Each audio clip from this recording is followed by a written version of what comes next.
स्वागत है आप सभी दोस्तों का फिर से एक और वीडियो में। दोस्तों आज हम लोग रीजनिंग का पार्ट नंबर 4 देखने वाले हैं, जो कि आने वाले आपके सभी एग्जाम जैसे कि एसएससी, रेलवे, पुलिस और डिफेंस एग्जाम के लिए काफ़ी महत्वपूर्ण होने वाला है।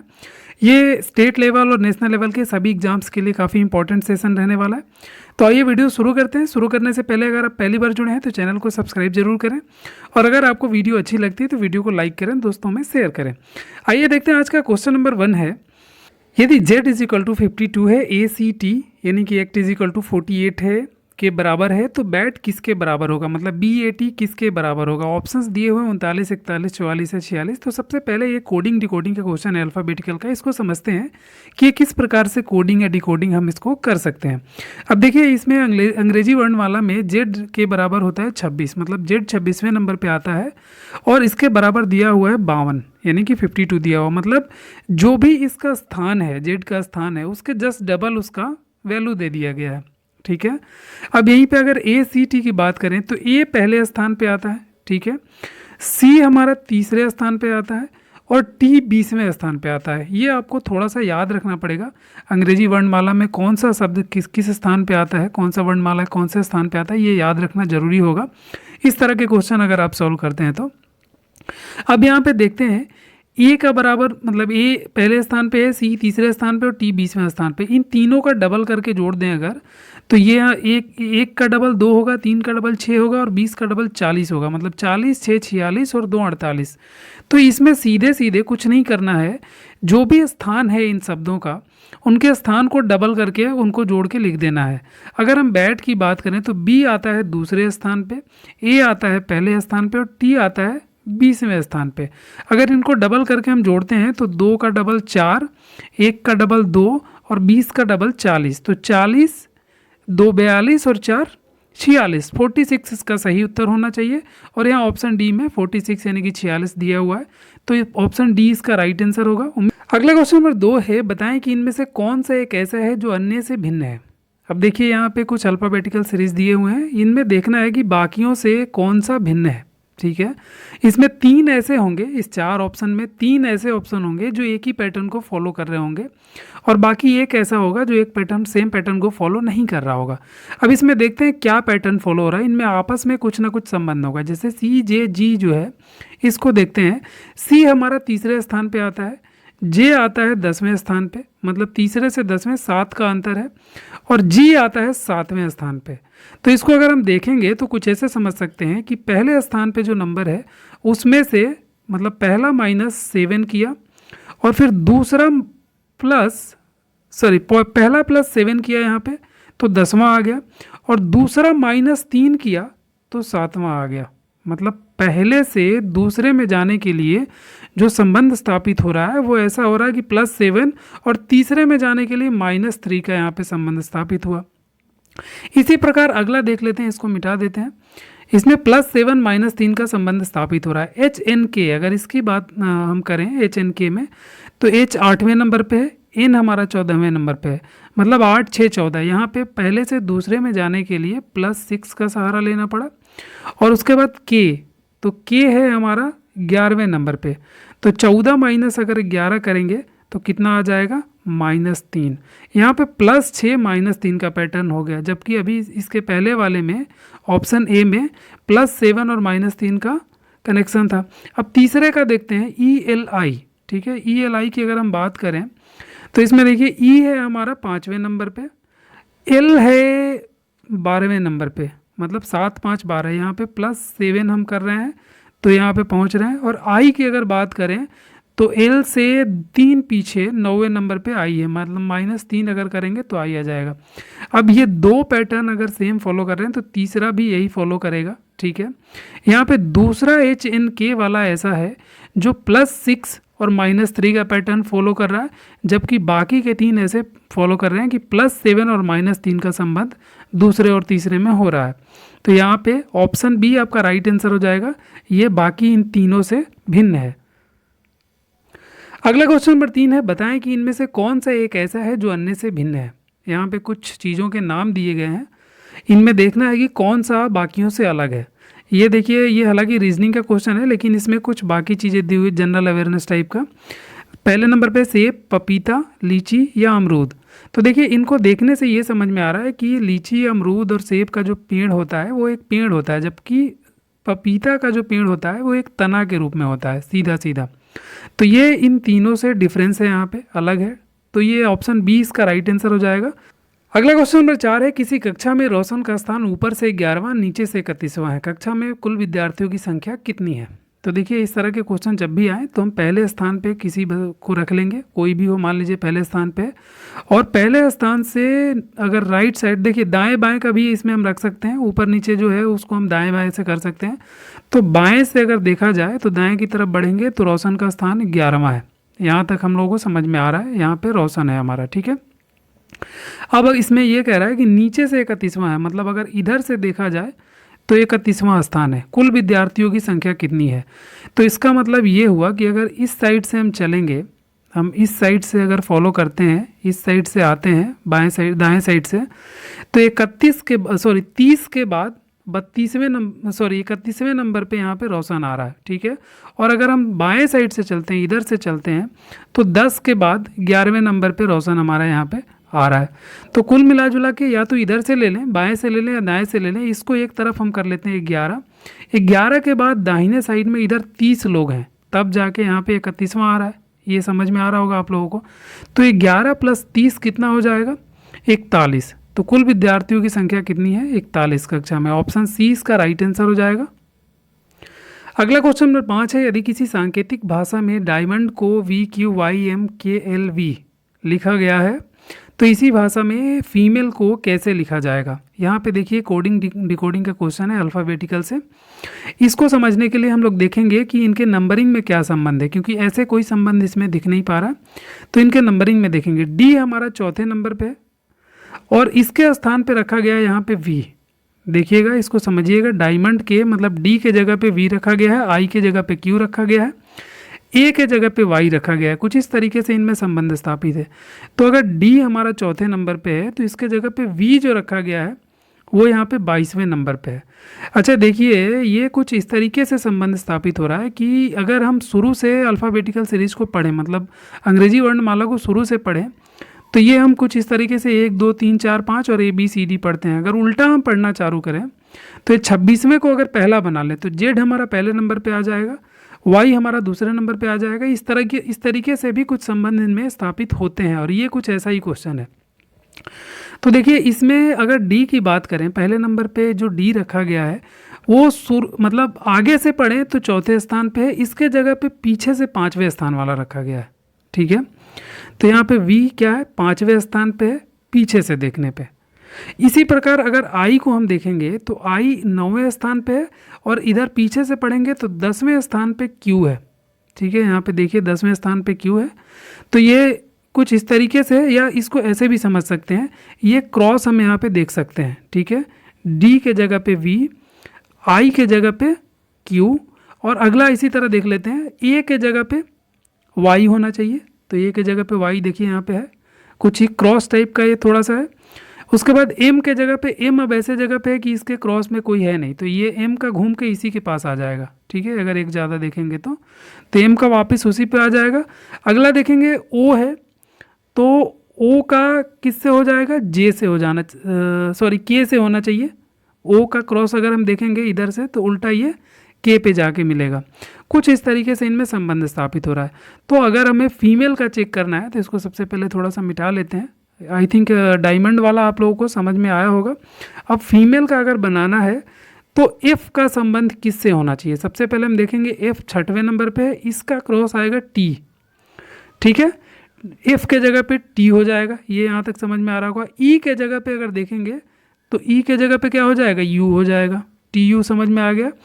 एम के जगह पे अगर देखेंगे तो एम के जगह पे घूम के एम ही आ जाता है, तो TUM, 3 यहाँ पे समझ में आ गया। अब देखिए जब यहाँ पे हम मैच कराएंगे तो 3 अक्षर से ये हमें समझ में आ रहा है कि पहला वाला जो है TUM मैच कर रहा है, बाकी किसी में TUM हमें नहीं देखने को मिल रहा है। तो ऑप्शन ए इसका राइट आंसर हो जाएगा। एग्जाम में इसी तरीके से हम चेक करेंगे, पूरा करने की ज़रूरत नहीं है। अगर आप 2-3 वर्ड भी कर लेते हैं तो वहीं से आपको समझ में आ जाएगा। तो ऑप्शन ए इसका राइट आंसर हो जाएगा। अगला क्वेश्चन नंबर 6 है, बताएं कि इनमें से कौन सा एक ऐसा है जो अन्य से भिन्न है। ऑप्शंस में दिए हुए हैं 17, 19, 23 या 27। तो इसको ध्यान से देखेंगे तो आपको समझ में आएगा कि 17 एक अभाज्य संख्या है, 19 भी अभाज्य संख्या है, 23 भी अभाज्य संख्या है और 27 जो है ये एक अभाज्य संख्या नहीं है। ठीक है, ये 3 से यहाँ पे कट हो रहा है और 3 का ये क्यूब भी है। ठीक है, तो यहाँ पे 27 जो है ये एक अभाज्य संख्या नहीं है, तो ऑप्शन डी राइट आंसर हो जाएगा। 27 इनमें सबसे भिन्न है। अगला क्वेश्चन नंबर 7 है, सी जी का संबंध अगर ई आई से हो पा रहा है, यहाँ पे दिया हुआ है। इस तरह के क्वेश्चन में यही समझना होता है, सी जी का अगर संबंध ई आई से हो पा रहा है तो एफ जे का संबंध किससे होना चाहिए। तो इसमें अल्फ़ाबेटिकल सीरीज है। अच्छा, ये जो ABCD का जो नंबर से पूरे 26 अल्फ़ाबेट हमने लिख के रखे हुए हैं, ये आप एग्ज़ाम में या तो पहले से लिख के रखिएगा या फिर आप इसको याद कर लीजिएगा। ठीक है, एग्ज़ाम में इस तरह के क्वेश्चंस बार बार पूछे जाते हैं और अगर ये आपको याद रहता है तो किसी तरह की समस्या नहीं होगी, या तो फिर रफ शीट जो मिलता है उसमें आप लिख के रख लीजिएगा। अब यहाँ पे समझते हैं सी के जगह पे जी कैसे रखा गया है। सी हमारा तीसरे स्थान पे है और जी जो है 7वें स्थान पे है, मतलब 4 का अंतर है। अगला देखेंगे ई जो है वो 5वें स्थान पे है और आई हमारा 9वें स्थान पे है। तो ये कुछ इस तरह से संबंध स्थापित हो रहा है कि 3 के बाद 7 और 5 के बाद 9, ये कुछ इस तरह से संबंध स्थापित हुआ। अब एफ जे की बात करें तो एफ कितने स्थान पे है, यहाँ पे देखेंगे हम, एफ हमारा है 6वें स्थान पे और जे कितने स्थान पे है, 10वें स्थान पे। तो ये हम ऐसा देख सकते हैं जैसा सी जी ई आई है उस तरीके से अगर इनमें संबंध बनाएंगे तो 6वां और 10वां अगर स्थान है तो यहाँ पे 8वां और 12वां आना चाहिए। ठीक है, आगे वाला जो स्थान होगा, 2 वर्ड होगा, वो 8वें और 12वें स्थान वाला आना चाहिए। जैसे इसमें हुआ था 3-7 का संबंध 5-9 से अगर हुआ है तो 6-10 का संबंध 8-12 से होना चाहिए। बिल्कुल ये समझ में आ रहा होगा आप लोगों को। तो 8वें नंबर पे H और 12वें नंबर पे L, HL दिख रहा है इसमें। ऑप्शन डी में HL आपको यहाँ पे देखने को मिल रहा है, तो ऑप्शन डी इसका राइट आंसर हो जाएगा। अगला क्वेश्चन 8 है, डिसीजन के पहले 4 अक्षरों को किसी भी तरीके से व्यवस्थित करके कितने अर्थपूर्ण शब्द बनाए जा सकते हैं। तो देखिए, डिसीजन के अगर पहले 4 शब्दों को उठाया जाए तो DECI, ये 4 शब्द यहाँ पे मिल रहे हैं। अब इन 4 शब्दों को देखा जाए, आप उलट पुलट कैसे भी देखेंगे, कैसे भी व्यवस्थित करेंगे, तो एक डाइस के सिवा, DICE, डाइस के सिवा, डाइस का मतलब होता है पासा, ठीक है, जिससे हम लूडो वगैरह खेलते हैं। एक डाइस के सिवा और कोई भी अर्थपूर्ण शब्द यहाँ पे नहीं बन पाएगा। शब्द तो बहुत बन जाएंगे लेकिन अर्थपूर्ण शब्द नहीं बन पाएगा। ठीक है, तो ऑप्शन ए, एक वर्ड जो है इसका अर्थपूर्ण बनने वाला है, ऑप्शन ए इसका सही उत्तर हो जाएगा, एक। अगला क्वेश्चन नंबर 9 है, 4 मीनार इंडिया से उसी प्रकार संबंधित है जिस प्रकार स्फिंक्स संबंधित है डैश से। अब देखिए, यहाँ पे 4 मीनार जो है इंडिया का एक धरोहर है। ठीक है, इंडिया में स्थित है और स्फिंक्स जो है एक मूर्ति कला है। ठीक है, इसमें कुछ अजीबोगरीब मूर्ति कला की गई थी। इसमें अलग अलग लोगों, मतलब अलग अलग जीवों के अलग अलग अंगों का इस्तेमाल किया गया था। ठीक है, और ये इजिप्ट में इसका निर्माण किया गया था, बहुत आज से 400-500 साल पहले की बात है ये। तो ये इसका ऑप्शन सी, इजिप्ट, सही उत्तर हो जाएगा। इजिप्ट में स्फिंक्स स्थित है। ठीक है, अगला क्वेश्चन नंबर 10 है, एक निश्चित कूट भाषा में PIC, VIC, NIC का मतलब है विंटर इज कोल्ड और 2 NIC RE का अर्थ है समर इज हॉट, RETHOPA का अर्थ है नाइट आर हॉट। अब इसमें पता करना है कि समर का मतलब क्या है, समर का कोड क्या है। ये कोडिंग डिकोडिंग से संबंधित क्वेश्चन है। अब इसमें समर का कोड हमें पता करना है। इस तरह के क्वेश्चन पता करने के लिए सबसे पहले जो वाक्य दिए गए हैं और उनके कोड्स दिए गए हैं उनको आपस में मैच कराएंगे कि किसमें कौन सा कॉमन है। जैसे कि देखिए, इसमें लिखा हुआ है विंटर इज कोल्ड का ये कोड है PIC, VIC, NIC और इसमें 2 NIC RE का मतलब है समर इज हॉट। अब इसमें देखिए, समर इज हॉट और विंटर इज कोल्ड में कॉमन वर्ड क्या है, तो कॉमन इसमें है इज। और इन दोनों में देखिए ये जो कोड है इनमें कॉमन क्या है, तो इसमें देखिए 2 NIC RE, PIC, VIC, NIC इसमें कॉमन है, तो NIC का मतलब हो गया इज। ठीक है, यहाँ पे ये समझ में आ रहा होगा आपको। अब अगला देखेंगे, इसमें समर इज हॉट का RETHOPA है। ठीक है, ये नहीं है, RETHOPA का मतलब है नाइट आर हॉट। ठीक है, तो अब इन 2 शब्दों में देखेंगे कि कौन सा कॉमन है। इसमें भी हॉट है और इसमें भी हॉट है, और इन दोनों का जो कोड है वो RETHOPA है और 2NIC और RE है। तो यहाँ पे देखिए RE इसमें कॉमन हो रहा है, देखिए RE इसमें भी और RE इसमें भी है, और हॉट इसमें भी और हॉट इसमें भी है। तो RE का मतलब हो गया हॉट, ठीक है। तो बचा इसमें एक शब्द समर वाले में, समर का मतलब क्या है, 2NIC RE का मतलब है समर। तो इसमें दो का हमें पता चल गया, RE का पता चल गया और NIC का पता चल गया। अब तीसरे 2 का मतलब हो जाएगा समर, ठीक है। तो ऑप्शन ए इसका राइट आंसर हो जाएगा, 2 मतलब समर हो जाएगा। ये आप लोगों को उम्मीद है कि समझ में आया होगा। अगर नहीं समझ में आया होगा तो एक बार क्वेश्चन को थोड़ा सा पीछे करके देखिएगा, बिल्कुल आसानी से समझ में आ जाएगा। फिर भी अगर किसी प्रकार की क्वेरी रहती है, कुछ चीज़ें आपके डाउट में अगर आती हैं, तो आप हमें कमेंट बॉक्स में बता सकते हैं, हम कोशिश करेंगे जल्द से जल्द उसको पूरा करने की। आइए देखते हैं अगला क्वेश्चन। अगला क्वेश्चन नंबर 11 है, लड़कों की किसी कतार में गणेश का स्थान बाएं से 12वां है और राजन का स्थान दाएं से 15वां है। वे दोनों अपना स्थान एक दूसरे से बदल लेते हैं। अब राजन का स्थान दाएं से 20वां हो जाता है। कक्षा में कुल लड़कों की संख्या क्या होगी? इस तरह का क्वेश्चन बनाने के लिए सबसे पहले रफ शीट पे आप एक लाइन ऐसे खींच लेंगे। ये लाइन खींचने के बाद हम थोड़ा सा इनका नाम लिख लेंगे, कैसे, शॉर्ट में। जैसे मान लीजिए कि शुरू से पढ़ते हैं, लड़कों की किसी कतार में गणेश का स्थान बाएं से 12वां है, मतलब बाएं से अगर देखा जाए तो इस साइड से 12वें स्थान पे गणेश यहाँ पे स्थित है। और वहीं पे देखेंगे तो राजन का स्थान दाएं से 15वां है, मतलब इस साइड से अगर देखा जाए तो राजेश का स्थान जो है दाएं से 15वें स्थान पे, इधर से देखेंगे तो। अब ये दोनों अपना स्थान एक दूसरे से बदल लेते हैं। यहाँ पे अगर ये आपस में अपना स्थान एक दूसरे से एक्सचेंज कर लें तो राजन जो है दाएं से 20वां हो जाएगा। अभी दाएं से 15वां था, अभी 20वां हो जाएगा। अगर ये दोनों, जैसे मान लीजिए कि यहाँ चला जाए और ये यहाँ पे आ जाए, तो राजन का ये स्थान जो 15वां है वो 20वां हो जाएगा, मतलब 5 अंक की बढ़ोतरी हो जाएगी इसके स्थान में, ठीक है। इसका मतलब ये हुआ कि इन दोनों के बीच में 4 और लोग हैं, ठीक है। 4 और लोग होंगे तब जाके ये 15वां है, 16वां, 17वां, 18वां, 19वां और 20वें स्थान पे, इसके स्थान पे आएगा तो आ जाएगा। सीधी सी हिसाब है इसमें। तो इसका मतलब ये हुआ कि अभी इस वक्त जो प्रेजेंट कंडीशन है, जब बिना स्थान बदले ये 12वें और ये 15वें नंबर पे, तो इनके बीच में जो लोगों की संख्या है वो कितनी है? 4 है। अब इस सिचुएशन के हिसाब से अगर काउंट करेंगे तो 12 इधर लोग और 15 इधर लोग और बीच में 4 लोग, तो 12 और 15 कितना हो गया? 27, ठीक है। और 4 और इसमें जोड़ देंगे तो टोटल कुल लोग हो जाएंगे 31। कक्षा में जो कुल बच्चों की संख्या है, लड़कों की संख्या है, वो है 31। ऑप्शन डी इसका राइट आंसर हो जाएगा।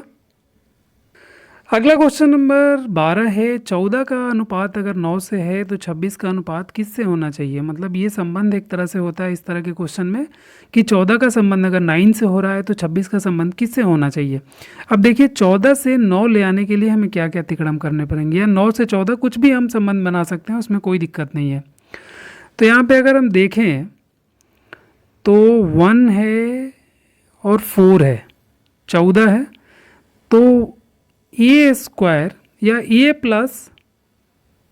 स्क्वायर नहीं, ए प्लस 2 इंटू बी, ये 14 के लिए हम कर रहे हैं, सिर्फ 14 के लिए, ठीक है। 14 में ए को हमने 1 को ए मान लिया और 4 को बी मान लिया, तो ए प्लस 2 भी अगर करते हैं तो यहाँ पे क्या हो जाएगा? 1 प्लस 2 गुने 4, ठीक है। तो 8 और 1 9 हो जाएगा, ठीक है। यहाँ पे समझ पा रहे होंगे आप, थोड़ा सा फिर से मैं इसको समझाता हूँ आपको। यहाँ पे 14 को अगर हम 1 और 4 को ए और बी मान लें और इनका संबंध कुछ इस तरीके से करें कि ए प्लस 2 बी करें, ठीक है, तो ए के जगह पे 1 आएगा और 2 के जगह पे 2 और बी के जगह पे कितना हो जाएगा? 4। तो यहाँ पे इनका जो, जब इसको सॉल्व करेंगे तो ये 9 के बराबर आ जाएगा। उसी तरह का 26 को देखें हम, a प्लस 2 भी अगर करते हैं तो 2 प्लस 6 दूना 12, कितना हो जाएगा? 12 और 2 14, 14 ऑप्शन में दिख रहा है, तो ये यहाँ पे सही उत्तर हो जाएगा ऑप्शन नंबर सी। इसको और भी तरीके से अपना हम बना सकते हैं, लेकिन उसका जो है आंसर आपके ऑप्शन में दिखना चाहिए। एक ही सवाल को, इस तरह के जितने भी सवाल होते हैं उनके कई आंसर्स आ सकते हैं, ठीक है, लेकिन आप ऑप्शन के हिसाब से क्वेश्चन को सॉल्व करेंगे। जिनका ऑप्शन में आंसर दिया हो उसी के हिसाब से हम उसको सॉल्व करेंगे। तो यहाँ पे ऑप्शन सी इसका राइट आंसर हो जाएगा 14। अगला क्वेश्चन नंबर 13 है, यदि अंग्रेजी वर्णमाला में अंतिम से 21 अक्षरों की गिनती की जाए और प्रारंभ से 20 अक्षरों की गिनती की जाए तो श्रेणी के ठीक मध्य में कौन सा अक्षर होगा। तो देखिए यहाँ पे हमने अंग्रेजी वर्णमाला के पूरे अक्षरों को लिख के रखा हुआ है। अंतिम से 21 अक्षरों की गिनती की जाए तो यहाँ पे हम 26 टोटल होते हैं, 5 अगर यहाँ से हटा लें तो 21वें नंबर पे आएगा एफ। ठीक है, इधर से अगर गिनती करना चालू करें 1 2 3 4 5 तो यहाँ पे 13 होगा, 14 15 16 17 18 19 20, 21वें नंबर पे आएगा एफ। ठीक है, और प्रारंभ से 20 अक्षरों की गिनती की जाए तो 20वें नंबर पे आएगा टी। यहाँ पे दिख रहा होगा, इसका तो अपने लिखा हुआ है पहले से। प्रारंभ से 20 अक्षरों की गिनती की जाए तो श्रेणी के मध्य में, ठीक मध्य में कौन सा अक्षर होगा। अब देखिए इस टी के और एफ के ठीक मध्य में कौन सा अक्षर होगा। सबसे पहले तो गिन लेते हैं कितने नंबर ऑफ वर्ड्स हो रहे हैं यहाँ पे। तो 1 2 3 4 5 6 7 8 9 10 11 12 13 14 15, ये कुल जो अक्षरों की संख्या है 15 हो रही है। तो 15 हो रही है मतलब 8वें नंबर पे जो भी होगा, या तो इधर से गिनो या तो इधर से गिनो, कहीं से भी गिनो, 8वें नंबर पे जो होगा इनके मध्य में होगा। तो चलो यहीं से गिन लेते हैं, पहला, दूसरा, तीसरा, चौथा, पाँचवा, छठा, सातवां, आठवां। 8वें पे यहाँ पे एम आ रहा है, एम ऑप्शन में दिया हुआ है, ऑप्शन नंबर डी इसका राइट आंसर हो जाएगा। श्रेणी के ठीक मध्य में क्या आएगा, एम आएगा। अगला क्वेश्चन नंबर 14 है, प्ले एक्टर से उसी प्रकार संबंधित है जिस प्रकार कंसर्ट से संबंधित डैश है। कंसर्ट से क्या संबंधित है यहाँ पे। तो देखिए प्ले मतलब होता है नाटक करना और एक्टर मतलब अभिनेता जो नाटक करता है। ठीक है, तो उसी प्रकार संबंधित है जिस प्रकार कंसर्ट, कंसर्ट मतलब जहाँ पे गाना बजाना या इस तरह के प्रोग्राम्स किए जाते हैं जो म्यूजिक से जुड़ा हुआ हो। ठीक है, तो इसका संबंध किससे हो जाएगा, म्यूजिशियन से। म्यूजिशियन जो है कंसर्ट को ऑर्गेनाइज करता है, मतलब कंसर्ट में वही मुख्य अतिथि होता है एक तरह से देखा जाए। तो ऑप्शन बी इसका राइट आंसर हो जाएगा, म्यूजिशियन। अगला क्वेश्चन नंबर 15 है, ACE का संबंध अगर HIL से यहाँ पे हो रहा है तो MOQ का संबंध किससे होना चाहिए, ये आपको पता लगाना है। ठीक है, अब इसमें देखेंगे अल्फ़ाबेटिकल सीरीज हमने यहाँ पे लिख के रखी हुई है पूरे 1 से लेकर 26 तक, A to Z तक।